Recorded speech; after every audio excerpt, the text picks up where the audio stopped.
మీ ఎలాంటి వ్యాపార ప్రకటనలకైనా వెంటనే మా ఛానల్ సంప్రదించండి. అందరికి నమస్కారం. నేను శిరీష. ప్రస్తుతం మనతో పాటు ఉన్నారు శ్రీమతి బట్టి ప్రోలు విజయలక్ష్మి గారు. అమ్మతో మాట్లాడదాం. నమస్కారం అమ్మ. నమస్కారం అమ్మ. అమ్మ, సహజంగా అందరి ఇంట్లలో సాయంత్రం వేళ కాగానే ఇల్లు ఉడవకూడదు, ముందే ఊడ్చుకోవాలని అంటుంటారు. అలాగే సాయంత్రం వేళలో ఉప్పు ఇవ్వడం కానీ, డబ్బులు ఇవ్వడం కానీ, పెరిగి ఇవ్వడం కానీ చేయకూడదు అంటారు. ఎందుకని ఉప్పు పెరిగి ఇవ్వకూడదు అంటారు? అలాగే ఇల్లు కూడా ఊడవద్దు అంటుంటారు. దీనికి ముఖ్య కారణాలు ఏంటి? అసలు శాస్త్రం ప్రకారం ఉందా నిజంగానే ఇవ్వకూడదు, ఇల్లు ఉడ్చకూడదు అని? పెరుగు సంగతి నేను వినలేదు, కానీ ఉప్పు నూనె సంగతి విన్నాను. డబ్బులు కూడా ఇవ్వకూడదు అంటారు. ఒకప్పుడు ఏంటంటే సాయంకాలం పూట అయితే మనకి చిన్న చిన్న దీపాలు వెలుతురే, కరెంటు దీపాలు లేవు కనుక చిన్న చిన్న దీపాలు వెలుతురే గనక మనకు అది కొంచెం చీకట్లో అన్ని పనులు చేయలేం గనక అది చేయకపోవటం. ఇల్లు ఉడవకూడదు ఎందుకనంటే వెలుగుండగానే ఉడుచుకుంటే ఇల్లు శుభ్రంగా ఉడిచేవాళ్ళది తెలుస్తుంది. చీకట్లో ఏం చేసినా ఏం తెలుస్తుంది? ఒకవేళ దాంతోపాటు ముఖ్యమైనది ఏమన్నా ఉడిచేసామేమో, ప్రమాదకరంగా ఇంటి మూలన ఏదన్నా తేలో జర్రం ఉంటే దాన్ని చూసుకోకుండా క్లియర్ చేయలేదేమో. కనుక వెలుగున్నప్పుడే ఉడుచుకోండి, దీపాలు పెట్టాక ఇల్లు ఉడవండి అంటారు. ఇది పద్ధతి అందుకోసం వచ్చింది. దీపాలు పెట్టాక ప్రదోష సమయం వస్తుంది కనుక పూజా సమయానికి ముందరే క్లీనింగ్ వర్క్ అంతా చెయ్యాలి కనుక ముందరికి చేసేసి పూజ చేసుకోవటం ఉత్తమం. ఇది మన పద్ధతి. అందుకని దీపాలు పెట్టాక ఇల్లు ఉడవండి. పూజ చేసుకోవాలి కదా ఆ తర్వాత. కానీ ఏదైనా సరే ముందర ఏం చేస్తున్నాం? శుభ్రం చేసిన తర్వాత కదా పూజ చేస్తున్నాం కనుక ఆ సమయానికి ముందరే అలాంటి క్లీనింగ్ వర్క్ అంతా పూర్తి చేసేసేయండి అని చెప్పడం. అందుకని చేయకూడదు. అలాగే ఉప్పు ఇవ్వద్దు, నూనె ఇవ్వద్దు అంటే ఉప్పు నూనె ఎవరికి కూడా చేతికి కూడా ఇవ్వం, అక్కడ పెట్టి తీసుకోమంటాం. ఒకవేళ ఎవరన్నా అడిగినా కూడా అక్కడ పెట్టి తీసుకోమంటాం. కారణం ఏంటంటే అవి శనిదేవుడికి సంబంధించిన దానాలు. ఉప్పు నూనె కనుక అవి అవతల వాళ్ళ దానం మనం తీసుకుంటున్నాం అనుకో, చేత్తో మనం ఆ దానం పట్టినట్టు, ఇస్తున్నాం అనుకో వాళ్ళు ఆ దానం పట్టినట్టు. ఆ దోషం ఉంటుంది కదా. ఎందుకంటే ఈ శని దానాలు అందరూ పట్టరు, కొంతమంది మాత్రమే తీసుకుంటారు. ఎందుకంటే వాళ్ళంత జపం చేసుకోవాలి మళ్ళీ అది పోవాలంటే. ఆ తీసుకున్న పాపం తీసుకున్నాం కదా, ఆ తీసుకున్న పాపం పోవడానికి అంత జపం చేయాలి. అందుకని సాధారణంగా ఎవరు కొద్దిమంది మాత్రమే తీసుకుంటారు. కూచేరుడు లాంటి వాళ్ళు అనుకోండి, పాపం ఏం చేస్తారు, అంతకైనా వస్తాయి కదా అన్నట్టుగా తీసుకుని జపం చేసుకుంటారు. అలాంటిది కనుక ఈ రకంగా ఇలాంటివన్నీ చేసేటప్పుడు మనం చాలా కేర్ఫుల్గా ఉంటాం కనుక ఈ ఉప్పు కానీ అంటే అది దోషంగా భావిస్తున్నాం కనుక ఆ సాయంకాల సమయాల్లో చీకటి పడిపోయాక చీకట్లో కొన్ని పనులు చేయొద్దనుకున్నాం కదా, అసలే నెగిటివ్ పని, అది నెగిటివే, చీకటి నెగిటివే, ఇది నెగిటివే కనుక వద్దు అంతే.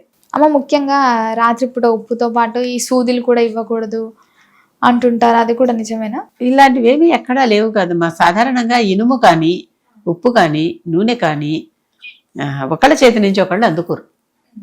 ఇప్పుడు ఈ రోజుల్లో రాత్రి కొనకూడదు అని కూడా అంటారు. ఇప్పుడు ఈ రోజుల్లో రాత్రిపూట ఏ మాల్కో వెళ్తున్నావు, మనకు కావాల్సిన ఉప్పు ప్యాకెట్లు, నూనె ప్యాకెట్లు సీసాలో తెచ్చుకుంటున్నాం కదా. తెచ్చుకుంటూ ఉంటే దానికి సంబంధించినంత డబ్బు వాడికి కట్టేస్తున్నాం. అలాగే భావించాలి. అసలు ఎదురుకు రాత్రిపూట ఇవి అమ్మేవాళ్ళు కాదు, కొనేవాళ్ళు కాదు. మరి అప్పుడు దోషం పట్టుకోదా? ఇట్లా మాల్స్ లలో ఇట్లా నైట్ దోషం పట్టుకుంటున్నాం అంటే దాని పరిహారం ఇచ్చే కొనుక్కుంటున్నాం కదా. చెప్పాను కదా, సంప్రదాయాన్ని ఎప్పుడు మాడిఫై చేసుకోవాలి రోజులకు అనుగుణంగా అని చెప్పారు ఇంతకుముందు. లేకపోతే మనిషి మనుగడ కష్టమైపోతుంది. ఇచ్చిపుచ్చుకోవడం లాంటివి. ఒకప్పుడు మనిషి పచ్చి మాంసం తిన్నాడని ఇప్పటికీ మనం పచ్చి మాంసం తింటూ అలా ఉన్నామా? ఒకప్పుడు ఆకులు కట్టుకుని తిరిగాడని ఇప్పుడు మనం ఆకులు కట్టుకుంటూ తిరుగుతున్నామా? మారుతున్నాం కదా. భారతంలో 2 చీరలు కట్టుకుని తిరిగారు, రజస్సులు అయితేనో విధవైతేనో ఒక చీర కట్టుకుంటా అంటే ఇప్పుడు కూడా మనం పైన వస్త్రం కింద వస్త్రం చుట్టుకుని ఉంటున్నామా? లేదు కదా.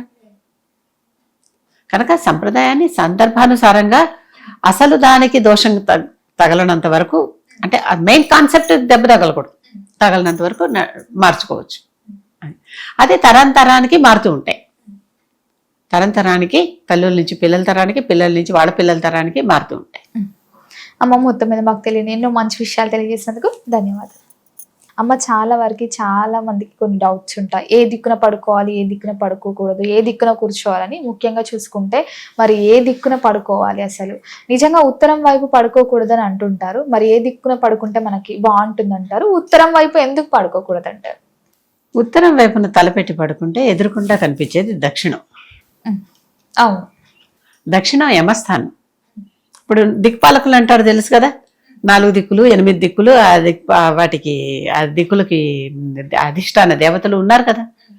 తూర్పు వైపుకి ఇంద్రుడు కనుక తూర్పు వైపుకు తలపెట్టి అంటే తూర్పు వైపును చూస్తూ మనం పడుకుంటే ఎదురుకుండా మనకి ఇంద్రుడు కనిపిస్తాడు.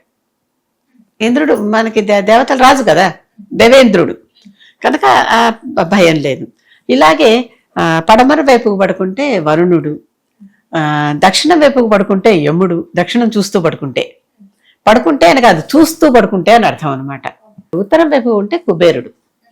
అంటే ఉత్తరం వైపు, ఇది ఉత్తరం అనుకుందాం ఫర్ ఎగ్జాంపుల్, ఉత్తరం వైపు కుబేర స్థానం కనుక మనం ఇటు తెల్లారు లేస్తూ అటువైపు కుబేర స్థానాన్ని చూసి కదా మరి లేస్తాం. ఇటు పడుకుంటే అవును, దక్షిణం వైపుకు తలపెట్టి పడుకుంటే ఉత్తరం వైపుకు మనం చూస్తాం కనుక కుబేరుడు కనిపిస్తాడు. అదే ఉత్తరం వైపుకు తలపెట్టి పడుకుంటే ఇటువైపు యముడు కనిపిస్తాడు. దక్షిణం వైపు యమస్థానాన్ని చూస్తూ లేవటం మంచిదేనా? రోజు పొద్దున్నే లేవగానే ఏం చేయాలి అని అందరూ అనుకుంటున్నారా? ఏ దేవతను చూస్తూ లేవాలి, యముడిని చూస్తూ లేద్దామని అనుకుంటారా? అనుకోరు. అంతే కదా. మిగిలిన పర్వాలేదు. అన్నిటికంటే ముఖ్యం దేవేంద్రుడు కనుక, వీళ్ళందరికీ కూడా ఆయన రాజు కనుక తూర్పు వైపును చూస్తూ లేవటం చాలా మంచిది. అంటే లేచేటప్పుడు మనకి తూర్పు దిక్కుకి చూస్తూ లేవటం చాలా మంచిది కనుక అటువైపు పడమర వైపు తలపెట్టుకుని తూర్పును చూస్తూ పడుకుంటే మంచిదే. కనుక ఇది లెక్క, ఈ విధంగా రావాలి. ఇలా పడుకుంటే తప్పులేదు. వినాయకుడి కథలో కూడా మనకి వినాయక వ్రతకల్పంలో వినాయకుడికి సున్నిపిండితో తయారు చేసినటువంటి వినాయకుడి తల, బాలుడి తల శివుడు తీసేశాడు త్రిశూలంతో. తీసేశాక పార్వతీదేవి ఏడిస్తే గజాసురుడి తల తీసుకొచ్చి పెట్టాడు. అప్పుడు చెప్పి పంపిస్తాడు తన ప్రమథగణాలందరికీ వెళ్ళి, ఎవరైతే దక్షిణాన్ని చూస్తూ పడుకున్నారో, ఉత్తరం వైపుకు తల పెట్టుకుని పడుకున్నారో మొదట కనిపించిన వాడి తల నరుకురమ్మన్నాడు. దక్షిణాన్ని చూస్తున్నాడు కాబట్టి యమస్థానం కదా, వాడి తల నరుకొచ్చి ఈ పిల్లవాడికి పెట్టారు. మొట్టమొదటి ఆర్గాన్ ట్రాన్స్ప్లాంటేషన్. అంటే అంతకు ముందు జరిగినాయి కొన్ని, చాలా జరిగినాయి. విశేషంగా మనకు మాత్రం ఇది మాత్రం అందరికీ సంవత్సరం పూజ చేసుకుంటారు కనుక అందరికీ తెలిసినటువంటిది. అంతకు ముందర ఒకసారి విష్ణుమూర్తికి తల ఎగిరిపోతే గుర్రం తల పెట్టారు. ఆ తర్వాత దక్షయాగంలో దక్షుడికి తల కాల్చేస్తే భైరవుడు వచ్చి, అప్పుడు వీరభద్రుడు వచ్చి అప్పుడు ఆయనకి మేకతలను తెచ్చిపెట్టారు. అంటే ఇలా తలలు మార్చటాలు ఉన్నాయి మనకి, కానీ అంతా చెప్పుకోం మనం. అవి వినాయక కథ మాత్రం అందరికీ తెలుసు. సంవత్సరానికి ఒకసారి ఖచ్చితంగా వస్తుంది, అందరూ చేస్తున్నారు. సాధారణంగా ఏ పూజ చేసుకోకపోయినా మన ఇంట్లో చేసుకోకపోయినా బయట అంతా పెట్టి చేస్తూనే ఉంటారు కనుక ఇది అందరికీ తెలుస్తుంది. అందుకని ఎగ్జాంపుల్ చెప్పాను. కనుక అటువైపు పెట్టుకుంటే ఏమవుతుంది, తలపోతుంది, ప్రాణం పోతుంది, తలపోతుంది కనుక అటువైపు పెట్టుకోవద్దు అంతే. అందుకంటే దక్షిణ స్థానాన్ని చూస్తూ, యమస్థానాన్ని చూస్తూ పడుకుని లేస్తూనే యముడిని దర్శనం చేసుకుంటామా? చేసుకో. అది సరే, చేసుకోవాల్సినప్పుడు ఎలాగో చేసుకుంటాం. ఎప్పుడో ఒకసారి ఆయన కనిపిస్తాడు, మనం వెళ్ళిపోతాం, అది వేరే విషయం. కానీ నిత్యం చేసేటప్పుడు అలా వద్దు అని చెప్పుకోవటం, అది కరెక్ట్.